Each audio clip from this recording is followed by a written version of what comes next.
1987년 용인경찰서에 공장 천장이 심하게 기울어지고 시체 썩은 냄새가 난다는 신고 전화가 걸려온다. 즉시 출동한 경찰은 공장의 천장에서 무려 시신 32구가 쌓여있는 괴기한 장면을 목격한다. 그들의 정체는 바로 사이비 단체 오대양의 교주 박순자와 신도들이었다. 그리고 조사 결과 놀랍게도 경찰은 그들의 사인이 전원 집단 자살이라고 발표한다. 이 사건은 대한민국 역사상 가장 미스터리한 사건으로 기록된다. 박순자는 젊은 시절 횡격막 질환이라는 불치병에서 극적으로 회복하는 놀라운 경험을 하게 된다. 그녀는 이를 신의 은총으로 여기며 갑작스럽게 종교적 삶으로 방향을 튼다. 건강 회복 이후 박순자는 구원파 교주 유병원의 권유로 구원파에 입교를 한다. 그러나 야망이 있던 그녀는 이곳에서 단순히 신자로 머무르지 않았다. 그녀는 일부 추종자들을 이끌고 구원파를 이탈해 1984년 대전에서 종교와 사업을 결합한 단체를 세운다. 그 이름은 바로 오대양, 5개의 바다를 지배하겠다는 선언이었다. 오대양은 단순한 사이비 종교 집단에 그치지 않았다. 박순자는 민속공예품 제조사로 사업을 시작하며 회사를 성공시키려 했다. 이 회사는 대통령상을 수상하고 88올림픽 공식 협력업체로 선정되며 높은 명성을 얻었다. 대전과 용인에 공장을 세우고 수입품 판매장을 운영하며 사업을 확장해 나갔다. 사업적 성공은 그녀에게 새로운 얼굴을 만들어줬다. 박순자는 고아원과 양로원을 운영하며 따뜻한 여성 지도자로 대중의 주목을 받았다. 당시 대전에서 그녀는 성공한 여성 사업가이자 여성의 롤모델로 칭송받으며 긍정적인 평가를 받았다. 그러나 이 모든 것은 겉모습에 불과했고 속에는 어두운 그림자가 드리워져 있었다. 박순자는 신도들의 자녀를 고아로 위장하며 자신만의 세계를 구축해갔다. 아이들에게는 너희는 부모 없는 고아이며 내가 너희의 진짜 어머니라고 세뇌시켰다. 심지어 부모를 찾으면 지옥에 떨어진다는 말로 아이들을 겁주기도 했다. 어린이들은 돈이라는 개념 자체가 없었으며 교단 밖의 아이들이 교주 박순자 외에 다른 사람에게 엄마 아빠라고 말하는 것을 이상하게 생각할 정도였다. 신도들과 그 가족들에게는 철저한 공동생활을 강요했다. 부부는 각방을 쓰며 금욕적인 생활을 해야 했고 외출은 2주에 한 번 허락했다. 그마저도 단체 외출이며 모든 일정을 보고해야만 했다.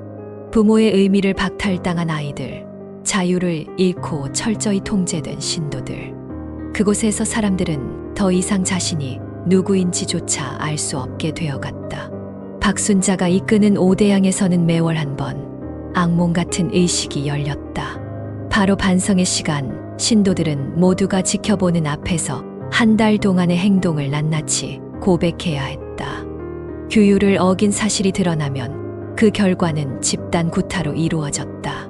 가장 충격적인 사례는 한 소녀가 자신의 어머니를 처벌하겠다며 구타를 가한 일이었다. 어머니는 폭행을 당하면서도 감사하다며 그 상황을 순응적으로 받아들였다. 이 잔혹한 의식은 단순한 구타를 넘어 살인까지 자행되는 끔찍한 도구로 드러났다.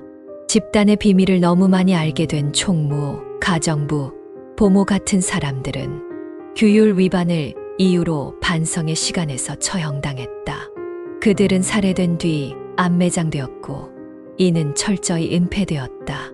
박순자는 사체를 써서 빚을 끌어모아 용인에 공장을 세우고 공예품을 만들었으나 매출은 사실상 없는 것이나 다름없었으며 직원들을 공장에서 합숙시켰다.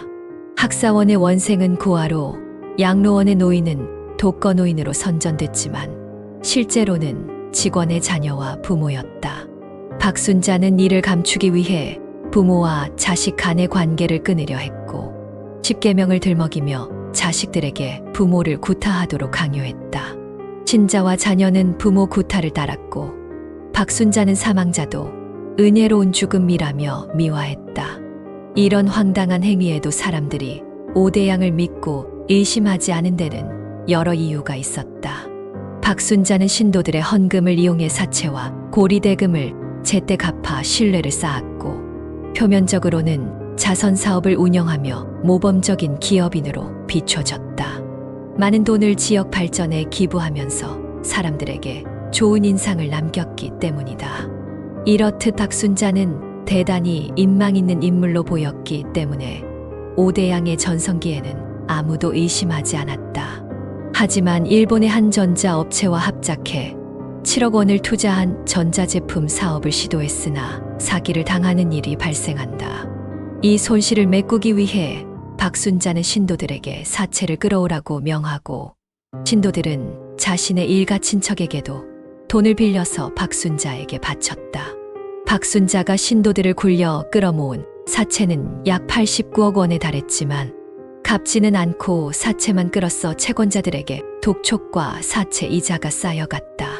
그러다 이상배라는 사람이 빚 독촉을 위해 부인과 함께 오대양 공장을 찾았다가 신도들에게 집단 구타를 당하고 채권 포기각서까지 쓰게 되는 일이 발생한다. 분을 참지 못한 이상배는 경찰에 오대양을 고소하게 된다. 이 사실이 언론에 보도되자 참다 못한 다른 채권자들도 박순자를 고소했으며, 경찰은 사기 혐의로 박순자를 조사했고 사회에서 주목받게 되었다.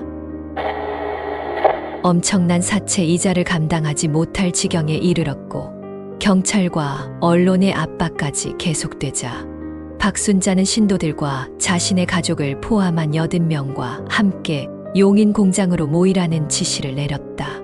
그리고 자신과 자녀들, 핵심 인물 총 32명만을 골라 식당 천장에 올리고 나머지 사람들은 공장 창고에 4일 동안 숨겼다. 그리고 며칠 후 용인의 공장에 왔다가 내려앉은 숙소의 천장을 보고 이상함을 느낀 직원이 숨져있는 박순자를 포함한 32명을 발견하고 경찰에 신고해 집단 변사가 세상에 알려졌다. 현장에 출동한 형사들과 관계자들이 천장을 뜯어내던 순간 지옥 같은 광경이 펼쳐졌다. 천장 속 좁은 공간 안에 사람들은 코와 입에 휴지를 채운 채 속옷과 잠옷 차림으로 이불처럼 차곡차곡 쌓여 있었다. 두 무더기로 분리된 시신은 마치 정교하게 계산된 배열처럼 보였다.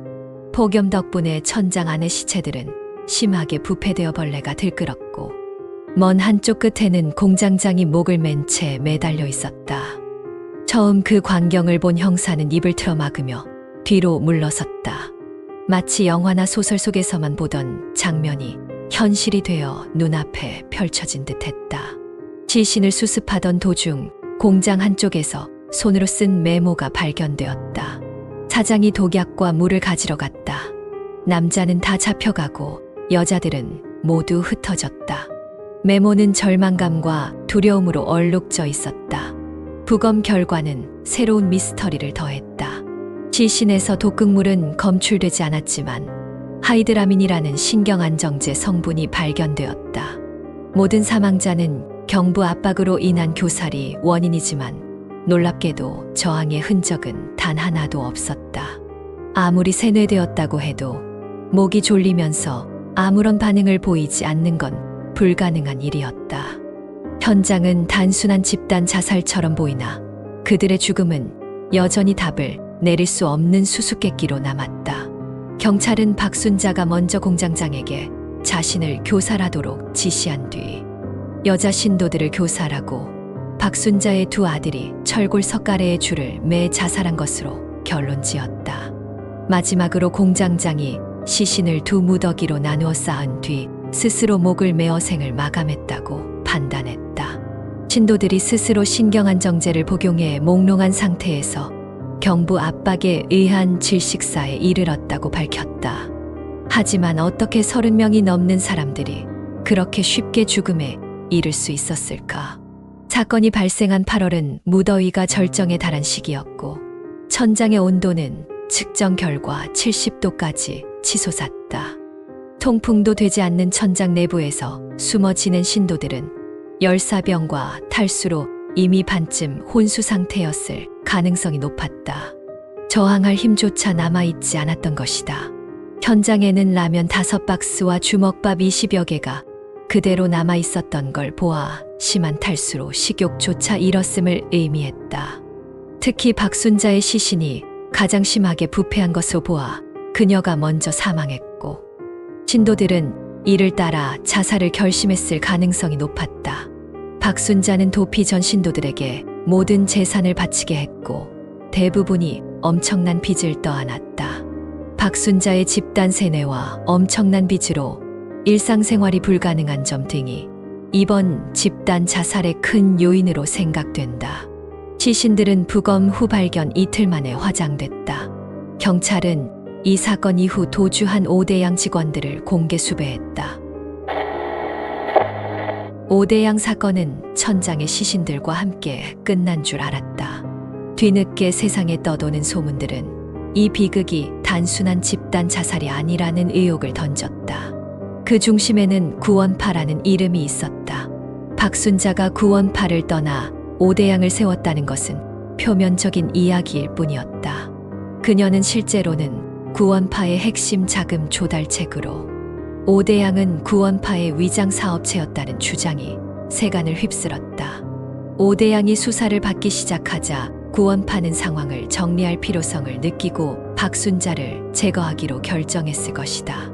그들은 박순자를 가장 먼저 희생시켜 지도자를 따라간다는 명목으로 신도들을 설득했다. 신도들은 하이드라민을 복용해 몽롱한 상태에 빠졌고 그 상태에서 교살당했다. 구원파는 모든 흔적을 지우며 이를 집단 자살로 꾸몄고 사건은 그렇게 마무리되는 듯했다. 사건 이후 각종 여론과 정치권에서 집단 타살 의혹을 제기했다. 결국 조사 결과 오대양은 구원파와 자금 거래를 한 적이 있었다는 기록이 발견됐고 오대양의 막대한 자금이 구원파의 기업으로 흘러갔다는 정황도 일부 드러났다. 유병언 구원파의 전 지도자로 알려진 그는 사건의 배후로 지목되며 구속됐다. 하지만 수사 결과 그가 오대양 사건과 직접적인 관련이 없다는 사실이 밝혀졌다. 오대양 사건은 3번의 재조사 끝에 집단 자살로 결론 지어졌다. 그러나 여전히 많은 이들은 믿지 않았다. 누군가가 배후에서 모든 것을 조율했고 박순자와 신도들은 이용당했을 뿐이라는 의혹은 사라지지 않았다. 진실은 천장 위로 숨겨졌고 그곳에서 발견된 시신들과 함께 영원히 묻혀버린 듯했다.